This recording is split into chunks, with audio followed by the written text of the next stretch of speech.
I was well into, I was about midway into a very different novel when the pandemic roared in, and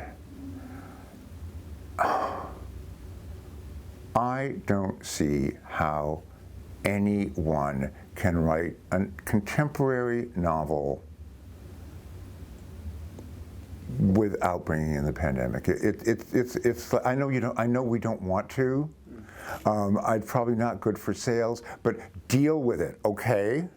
It's like setting a novel in London during World War II and not mentioning the Blitz. It's just it's. I think it's actually morally irresponsible, frankly, because this particular catastrophe affected every single person on Earth. It was possible to tell a story that was untouched by the AIDS epidemic. It was possible to tell a story untouched by Vietnam. You can't do it with this one. So then you find yourself sort of stuck between a rock and a hard place, because you don't want to write a pandemic novel, and yet you really feel that you have to write a novel that is, well, I'm not crazy about the term pandemic novel.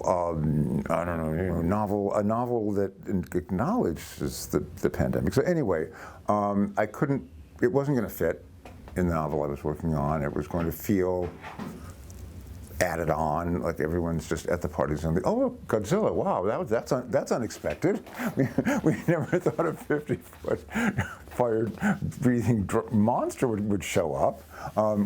So I started over, and the question then was how to write first and foremost about human beings.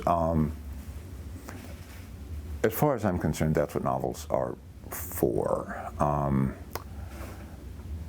How to write a novel that does not ignore the pandemic or its disastrous effects, but isn't overwhelmed by the pandemic. I hope that this novel of mine cannot really accurately be described as a pandemic novel. And I hit upon a sort of basic structure for it. It's one day in April, divided into 3 sections: morning, noon, and evening, involving the same characters. But morning is set the year before the pandemic, afternoon is set during the pandemic, and evening occurs in what I will call the post-pandemic, though we're not really in the but occurs at a time when we can be talking like this, which would not have been possible relatively recently.